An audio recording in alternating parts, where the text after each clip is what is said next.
Hey everybody, welcome. My name is Kurt, aka the Vitruvian Gamer, and we're here with a new unboxing video. This time we're looking at the deluxe edition, so very important, keep in mind this is the deluxe edition, so there might be some differences with the standard edition of Tiny Epic Dinosaurs by Scott Almes and Gamelyn Games. This is, I think, the 9th game already in this series of Tiny Epic games.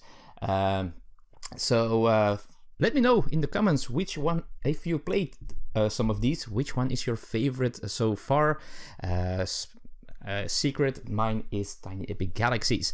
Anyhow, Tiny Epic Dinosaurs, a new game in this series, a game of dinosaur ranching. Well, let's tell you a little bit about it. It plays in about 30 to 40 minutes or to 60 minutes, probably depending on the player count, ages 14 up and 1 to 4 players. And here you can already see a little bit, and it says what defines a Tiny Epic game. That's interesting. It's an easy entry, high strategy, low downtime, short playtime, high replayability, and a small box. And indeed, this is a small box. How can I show you how small this box is? This is my phone. There you go. Ooh, it has some commercial for another design, other publisher. There you go. Not too big, that box. So let's open this box, right? Let's see what is inside of this. So first of all, I want to thank Gamelyn Games for sending me this copy. So without them, I had to buy this, and I had to, and before I could show it. But in this case, they were so kind enough to send me this. So let's see what this is all about. Now the box got a little bit dented in transport, so I've got a little damage here on the back, so it might open a little less easy than it normally does, but that's no problem. So there we go, Tiny Epic Dinosaurs. So first of all, we have a Tiny Epic rulebook. Let's see, rules of the ranch, and you can scan this here to watch an instructional video, which is interesting. I might do that later today. So what do we have here? Components, and you can already see, even though this is a small box, there's a lot of stuff inside this box, especially this part you will see. And it has, of course, game setup with the pictures. So it's a decent rulebook. It's like 20 pages long with a FAQ in as well. Solo play mode as well in there, and all the actions you can do. So there we go, the rule book. And let's go back to this side here. So we have this bag here with a bunch of things. Ooh, and some extra stuff apparently.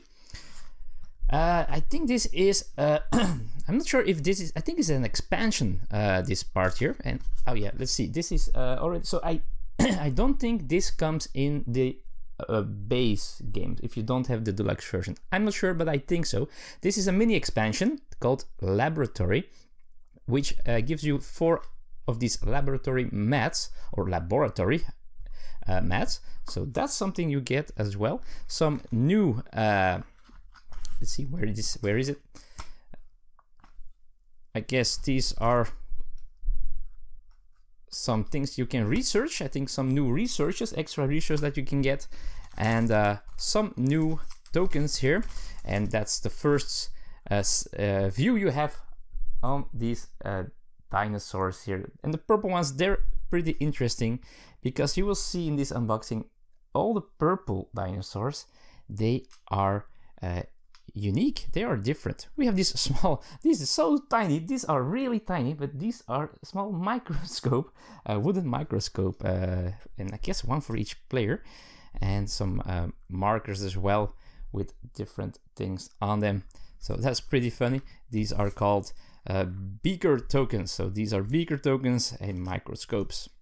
So again, this is a small expansion, a mini expansion. I'm not sure if it comes in the base version or the normal version. All right, we have a die here, which is pretty cool, a custom die with all different results, depending. It comes with an action. I think if you want to capture dinosaurs, you roll these. If you roll an egg, you get 2 of them. If you roll a net, I assume you catch them, but you can also get damage, of course, because they are not always very gentle. I guess. All right, so let's go to the cool thing, right? Let's go to those dinosaurs. All these wood, look how many wooden pieces there are in this game. And it's, they're super tiny. They're super tiny. Let's keep this separated. We have, of course, the little, oh man, I have the little cutie raptors here. There we go. So we have a bunch of those. Those are all the same. I guess these are Stegosaurus. My knowledge of dinosaurs is limited, but I assume I'm correct.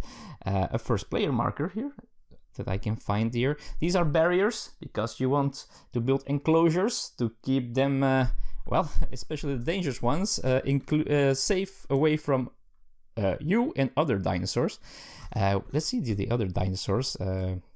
Which one would you? Yeah, these are these T-Rexes? I don't know. I'm not sure. Probably they. Well, I guess they are. And we still have. Which one didn't we see yet? Oh, Brontosaurus, I assume. I should have had more attention watching Jurassic Park. I'm not sure what this is, but this is a pretty cool token. The Isle of Dinos cup.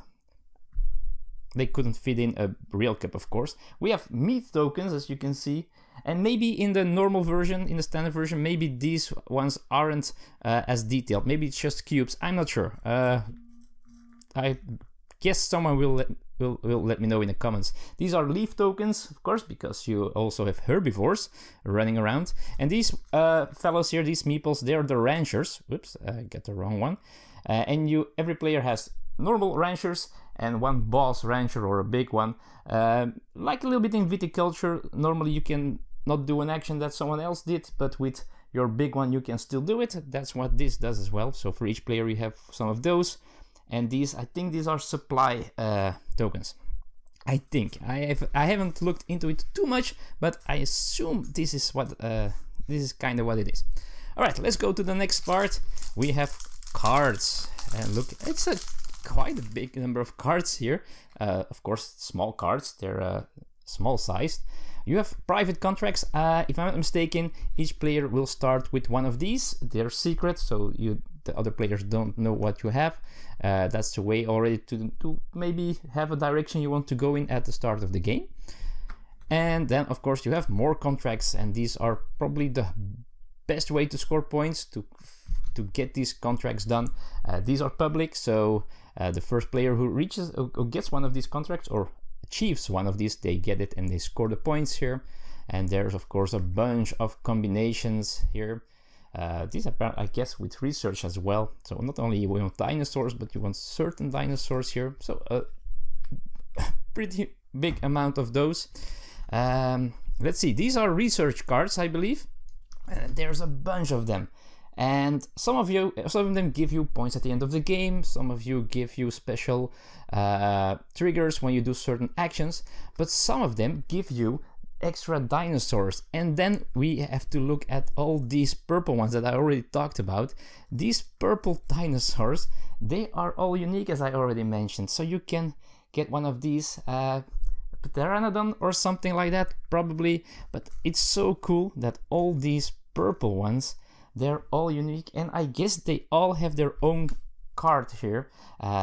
So that's super awesome. You have the Plesiosaurus, the Parasaurolophus or something like that, the Pterodactyl, Spinosaurus, Triceratops, and all that stuff. So awesome, cool stuff. So you can research stuff, you can find unique dinosaurs, and these purple dinosaurs in the game, they can roam around for freely. They don't need to be enclosed. They're not dangerous. They just run around. So that's cool.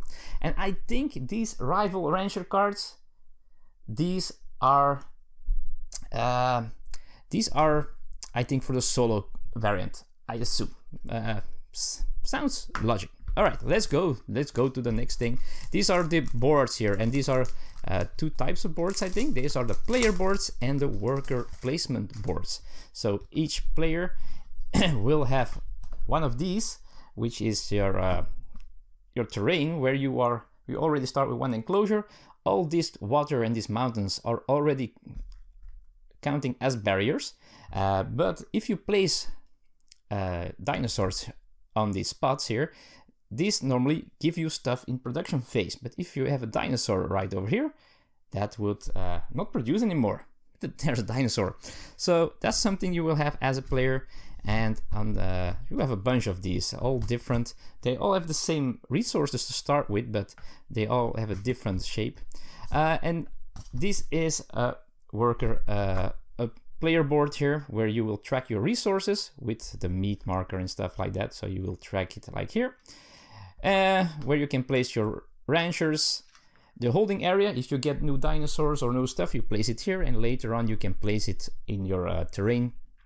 And how many points and how many the dinosaurs score, but also how much they will eat, because they will need to eat. If you don't feed your dinosaurs, they will, well, be angry or rampage or try to escape, maybe eating stuff, maybe destroying barriers, maybe killing other dinosaurs. You don't want that to happen, I assume. Alright, so these are all worker placement spots here on these cards. Depending on the number of players, you pick a site and you can place workers there, your ranchers, to activate certain actions. And you have a bunch of these. You have the A one, which is to get dinosaurs, the B side to get contracts, C, I think these are to get barriers here, and these are to get resources. This is a spot for contracts, and these are the other player boards, the ones that I show you. And then we have also a final scoring board. At the end of the game, you will you will use this to score, to calculate your score. And this is pretty cool. This is the round track. Oh, and that's why the cup is for. So the round track here, you have 6 rounds and also 7 phases each round, and it's explained here, so you can very easily follow where you are and what you're doing. A medical leave site, I have no idea what that does. And then here we have the discard pile for the research and the draw pile for the research as well. And that's it, folks. We have a nice little cute artwork in the middle of the box here. And that's my unboxing for Tiny Epic Dinosaurs. Again, the deluxe edition. So if you buy a not deluxe edition, it might be a little bit different. It might not have this mini expansion. But besides that, super cool, super tiny dinosaur minis, and they're well, meeples. So pretty cool, and I'm excited to try this out. Okay, thank you, folks. Thank you for watching. I hope you liked it. See you all next time. See you soon. Bye bye.